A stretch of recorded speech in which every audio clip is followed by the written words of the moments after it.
देश में कोरोना का कहर लगातार तेज होते जा रहा है, तो कोरोना के खबरें लगातार हम आपको बता रहे हैं। और इस बीच जो खबर निकल कर आ रही है उसके अनुसार देश में पिछले 24 घंटे में 3,60,960 कोरोना के नए पॉजिटिव मरीज मिले हैं। तो 3,60,000 से ज्यादा नए कोरोना के पॉजिटिव मरीज मिले हैं। पिछले 24 घंटे की अगर बात करें तो 3,293 मरीजों की मौत हुई है। तो मौत का आंकड़ा अब 3,000 के पार जा चुका है देश में। पिछले 24 घंटे में देश में 2,61,162 मरीज ठीक होकर अपने घर वापस गए हैं। वहीं अगर एक्टिव मरीजों की संख्या की बात कर लें तो एक्टिव मरीजों की संख्या बढ़कर 29,78,709 पहुंच गई है, यानी कि लगभग 30 लाख एक्टिव मरीज फिलहाल देश में हैं। तो देश की स्थिति लगातार खराब होती जा रही है, कोरोना के आंकड़ों में तेजी से बढ़ोतरी होते जा रही है। तो इस बीच एक और बड़ी खबर आ रही है और वो बड़ी खबर लॉकडाउन को लेकर है। स्वास्थ्य मंत्रालय ने लॉकडाउन की सिफारिश की है। तो बड़ी खबर आपको बता रहे हैं, जहां स्वास्थ्य मंत्रालय ने लॉकडाउन की सिफारिश की है। देश के 150 जिलों में लॉकडाउन लगाने की आहट जो है अब वो तेज हो गई है। तो बड़ी खबर आपको बता रहे हैं, जहां स्थितियां खराब हो रही है और संक्रमण के हालात पर स्वास्थ्य मंत्रालय ने यह सलाह दी है सरकार को कि देश के 150 जिलों में लॉकडाउन लगाया जा सकता है। जहां संक्रमण दर 15% से ज्यादा, वहां लॉकडाउन पर विचार कर रही है सरकार। तो बड़ी खबर आपको बता रहे हैं, जहां लॉकडाउन पर फैसला संबंधित राज्यों से विचार विमर्श लेने के बाद ही किया जाएगा। तो आपको बता रहे हैं बड़ी खबर, जहां देश में लॉकडाउन की आहट भी तेज हो रही है। और इस बीच हमारे संपादक राजेश हमारे साथ फोन लाइन पर जुड़े हुए हैं। राजेश, एक तो देश में 3,60,000 से ज्यादा नए मरीज मिले, स्थितियां यह हैं कि अब स्वास्थ्य मंत्रालय यह कह रहा है कि नहीं, कुछ जगहों पर लॉकडाउन लगाने की जरूरत है। देखिए अविनाश, लगातार डीटीबी जो आज स्वास्थ्य मंत्रालय जो सिफारिश कर रहा है, डीटीबी पहले से ये बात कह रहा है कि जिस इलाके में संक्रमण ज्यादा है वहां पर आप लॉकडाउन लगाइए। यानी जिला बाई जिला या क्षेत्र बाई क्षेत्र जहां पर स्थिति बिगड़ी हुई है, जहां 15% जो आज ये सिफारिश किया गया है कि जहां संक्रमण का दर 15% से ज्यादा है वहां पर आप लॉकडाउन। हम ये लगातार पहले से चाहते आ रहे हैं कि आप इस पर यथार्थ कार्रवाई करें। तो मंगलवार को जो स्वास्थ्य मंत्रालय की जो बैठक हुई थी, जिसमें तमाम स्वास्थ्य मंत्रालय के बड़े अधिकारी मौजूद थे और इन लोगों ने सिफारिश की है कि हालात को अगर सुधारना है तो वहां पर आप लॉकडाउन लगाएं और यथाशीघ्र लगाएं। इसको लेकर अगर बात कर ली जाए, 15% से जो ज्यादा बताया जा रहा है कि संक्रमण का दर है, तो वहां आप लगाइए। ये सरकार की बेहतर पहल है। लेकिन अब इसको लेकर एक पेंच ये भी है कि केंद्र सरकार डायरेक्ट, सबसे बड़ा सवाल है कि अगर स्वास्थ्य मंत्रालय ने सिफारिश की है तो केंद्र सरकार इसको कितनी गंभीरता से लेती है। उसके बाद उसमें एक चीज ये भी लिखा है कि आप जो है केंद्र और राज्य के सामंजस्य के साथ ही इसमें कोई आप आगे की पहल कर सकते हैं। तो केंद्र सरकार राज्य सरकार से बात करे, राज्य सरकार अपने क्षेत्र में जहां पर उनको ऐसी स्थिति दिख रहा है वहां पे आप लॉकडाउन लगाने के लिए क्या आप लगा सकते हैं। तो ये तो ऑलरेडी पहले से भी है, ये तो जिलाधिकारी को भी अधिकार दिया गया है। बिहार की अगर बात कर ले तो जिलाधिकारी को अधिकार है कि आपके क्षेत्र में अगर इस तरह की स्थिति आपको देखने में मिलता है तो आप लॉकडाउन लगाएं। तो ये बातें अगर स्वास्थ्य मंत्रालय कह रहा है तो इसे गंभीरता से लेने की जरूरत है और केंद्र सरकार यथाशीघ्र इस मसले पर बात करे। हालांकि इधर बिहार की बात कर लें अविनाश, तो आज आपको बता दें कि आज डिजास्टर मैनेजमेंट की भी बैठक है। कल तकरीबन मुख्यमंत्री 5 घंटे तक मैराथन बैठक उन्होंने की है और तमाम जिलों के जिलाधिकारियों से वहां के हालात के बारे में जाना है और कैसे ठीक किया जाए इस पर भी उन्होंने चर्चा की है। लेकिन आज कुछ देर के बाद जो बैठक शुरू होने वाली है, उम्मीद ये की जा रही है कि देर शाम होते होते एक बड़ा फैसला बिहार से भी आ सकता है।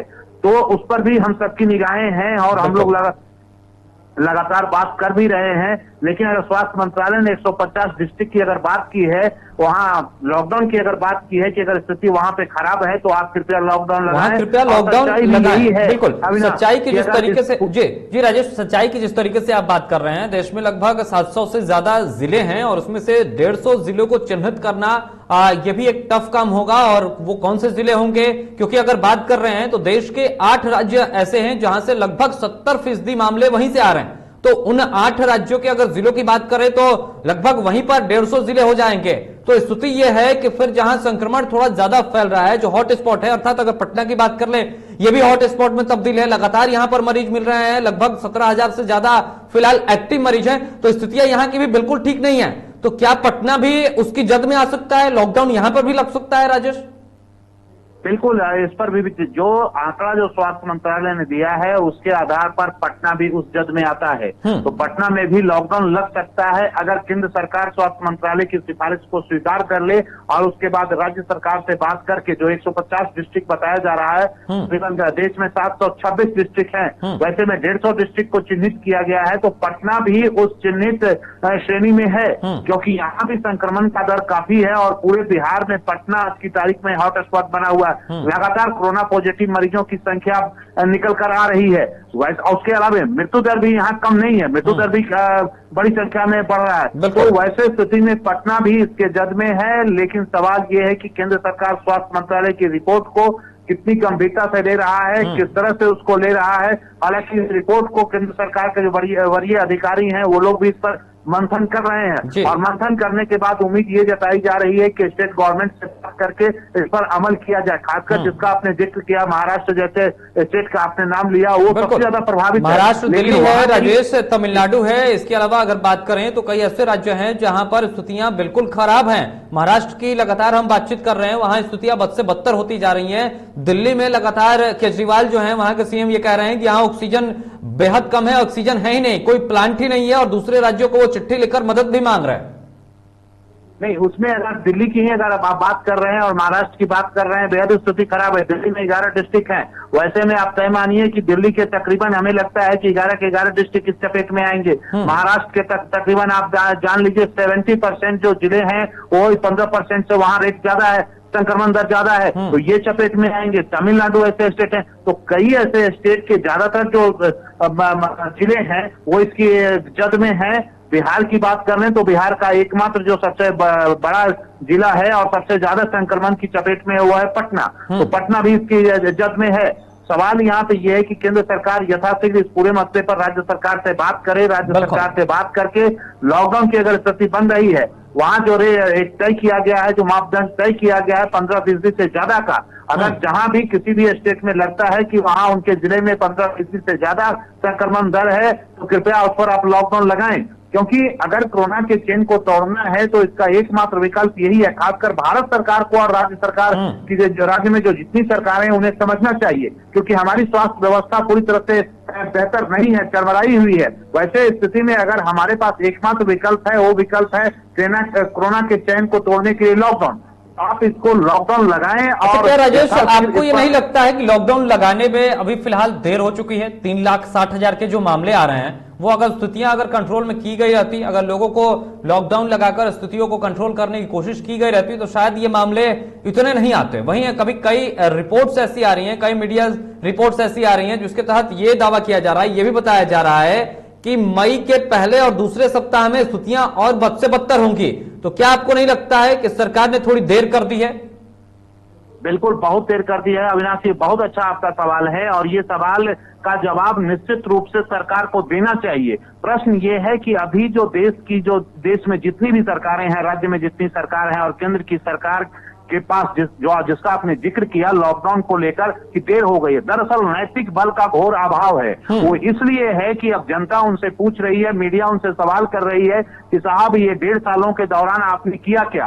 अगर आपने तैयारी नहीं की है तो आज ये स्थिति देखने को मिल रहा है। तो अभी जो लॉकडाउन को लेकर सरकार में जो नैतिक बल का अभाव देखने को मिल रहा है, जो कॉन्फिडेंस लेवल होना चाहिए हाई और नहीं होने का मूल वजह ये है कि खुद इन्होंने कोरोना गाइडलाइन का उल्लंघन किया है। तो अब किस मुंह से ये जनता के बीच में लॉकडाउन लगाने की बात करें? आज केंद्र की जो सरकार है, प्रधानमंत्री नरेंद्र मोदी पिछली बार जब ये लॉकडाउन लगा रहे थे बिना जांच किए हुए, बिना विचार विमर्श किए हुए, आज जब लगाने की जरूरत है तो आज इनके पास इनके जो कह सकते हैं इनमें जो निर्णय लेने की जो क्षमता है वो पूरी तरह से जीरो पर है सर। आज ये निर्णय की क्षमता का प्रदर्शन नहीं कर रहे हैं। उसका मूल वजह ये है कि ये पहले से बिल्कुल राजेश, जिस तरीके से आप कह रहे हैं कि निर्णय नहीं ले पा रहे हैं, एक सवाल यह भी है कि पिछले दिनों अभी वित्त मंत्रालय की भी बैठक हुई। वित्त मंत्रालय के आधिकारिक सूत्रों की अगर माने, जो अंदर खाने से खबरें निकल कर आ रही हैं कि अभी फिलहाल लॉकडाउन अगर लगाया जाता है तो जो स्थितियां खराब होंगी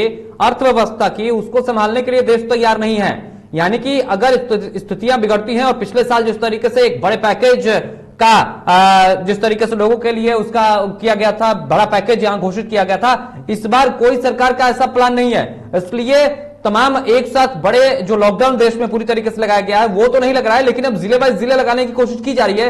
लेकिन स्थितियां ये भी है कि अर्थव्यवस्था को भी नुकसान हो रहा है और इसके लिए सरकार अपने स्तर पर काम कर रही है, लेकिन स्थिति बिल्कुल ठीक नहीं है, अर्थव्यवस्था बिल्कुल सही नहीं है। इसलिए सरकार के जो अंदर खाने की खबरें निकल कर आ रही हैं वो ये है कि फिलहाल लॉकडाउन पूरे देश में तो नहीं लगाया जा सकता है, क्योंकि हम कोई बड़ा पैकेज अलाउ ही नहीं कर सकते हैं, दे ही नहीं सकते हैं, है ही नहीं हमारे पास। नहीं, ये जो आप जो कह रहे हैं, दरअसल देखिए केंद्र की जो सरकार है वहां सबसे बड़ी समस्या ये है कि वन मैन आर्मी, प्रधानमंत्री ही वित्त मंत्री हैं, प्रधानमंत्री ही गृह मंत्री हैं, प्रधानमंत्री ही वाणिज्य मंत्री हैं, सारा मंत्रालय उन्हीं में समाहित है। नतीजा आज ये दिन देखने को पड़ रहा है और हालात इस तरह से पहुंच गए हैं। अगर वित्त मंत्रालय ने जो चिंता जाहिर की है वो बिल्कुल स्वाभाविक चिंता है साहब। आज देश की अर्थव्यवस्था जो है पूरी तरह से नीचे है, पूरी तरह से डाउन जो कहा जाता है ना, उस हालात में आज अर्थव्यवस्था पहुंची हुई है। और ये कोई अभी की घटना नहीं है, ये पिछले एक साल से, कोरोना काल से पहले की मैं बात बता रहा हूं। कोरोना काल से पहले से भारत की अर्थव्यवस्था पूरी तरह से चौपट हो गई है और इस कोरोना काल में अगर वित्त मंत्रालय ने जो बातें कही है वो वाकई में सोचने वाली बात है कि अगर इस बार लॉकडाउन फिर अभी लगाया गया पूरे देशव्यापी स्तर पे, तो पिछले बार जो इन्होंने जो पैकेज जो जारी किया था, राहत पैकेज, उसका कोई बहुत ज्यादा असर देश के मार्केट में देखने को नहीं मिला। तो मार्केट पूरी तरह से क्रैश हो चुका है, मार्केट पूरी तरीके से बिल्कुल क्रैश हो चुका है। राजेश, एक खबर बताते हैं, उसके बाद एक आखिरी सवाल आपसे लेंगे, लेकिन आप बने रहिए। दरअसल भारत में अगर कोरोना के खिलाफ जंग की बात कर लें तो इसके दायरे को अब बढ़ाया जा रहा है और 1 मई से टीकाकरण के तीसरे चरण की शुरुआत हो रही है। 1 मई से 18 साल से 45 साल के बीच के लोगों को टीका लगाया जाएगा। देश में 18 साल से अधिक आयु के जो लोग हैं वो टीका लगवाने के लिए आज यानी कि 28 अप्रैल से अपना रजिस्ट्रेशन करवा सकते हैं। यह रजिस्ट्रेशन शुरू हो गया है।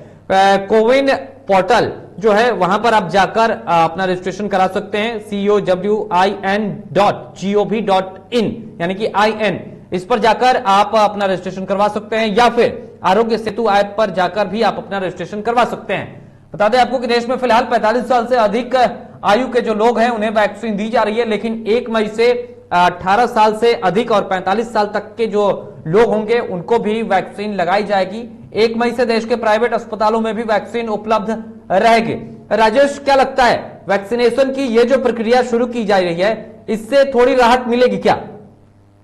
नहीं, बिल्कुल, अगर ये युद्ध स्तर पर अगर किया जाता है तो जरूर राहत मिलेगा। और इसका उदाहरण है अमेरिका जैसे देश और ब्राजील और इजराइल जैसे जो देश हैं, या फॉरेन के जो भी चाइना जैसे देश, जो कि बड़े पैमाने में कहा गया कि कोरोना का शुरुआत ही वहीं से हुआ, आज पूरी तरह से वो कंट्रोल में चाइना ने कर रखा है। अमेरिका अपना मार्केट खोला है, इंग्लैंड ने अपना मार्केट खोला है, इजराइल ने अपना मार्केट खोला है। ये अगर सरकार पूरी गंभीरता से युद्ध स्तर पर इस पर काम करे तो शायद ये कोरोना का जो प्रचार प्रसार है उस पर रोक लगेगा, इसकी जो रफ्तार है वो कम होगी। टेस्टिंग बड़े पैमाने पे करने की जरूरत है, टेस्टिंग के साथ टीकाकरण भी बड़े पैमाने पर करने की जरूरत है। और अगर ये दोनों में सही तालमेल हुआ तो हम कोरोना के जो चेन है, और साथ ही साथ जो अभी 150 डिस्ट्रिक्ट की बात की जा रही है, साथ ही साथ लॉकडाउन की प्रक्रिया को भी साथ साथ चलाना होगा। तीनों अगर एक साथ पूरी तालमेल के साथ युद्ध स्तर पे किया जाएगा तो दूसरी लहर की जो चेन है उसको हम तोड़ने में कामयाब हो पाएंगे। अन्यथा तीसरी लहर के लिए भी हम सबको तैयार होना पड़ेगा, क्योंकि विशेषज्ञों की राय है, जो उन्होंने सलाह दिया है, उन्होंने सरकार को आगाह किया है, आम पब्लिक को भी आगाह किया है कि अगर हमें तीसरी लहर से बचना है तो हमें जो कोरोना का गाइडलाइन है उसको फॉलो करना होगा और पूरी गंभीरता से इसे अपने आम जनजीवन में अपनाना होगा। तो ये 2-3 ऐसे पॉइंट हैं, उस पर अगर सरकार ने काम किया तो ये कोरोना जो टीकाकरण का जो अभियान है वो सफल अगर होता है, टेस्टिंग सफल होता है, और जहां 15% से ज्यादा अगर संक्रमण दर है वहां पर लॉकडाउन लगा के हम इससे कोरोना के चेन को तोड़ेंगे और तभी जाकर हम कोरोना जैसे जो एक महामारी का जो रूप आज पूरे विश्वव्यापी देखने को मिल रहा है उस पर हम लगाम लगा पाएंगे। फिलहाल तमाम जानकारी के लिए राजेश आपका बहुत बहुत धन्यवाद। तो ये थे हमारे संपादक राजेश, जो अधिक जानकारी दे रहे हैं।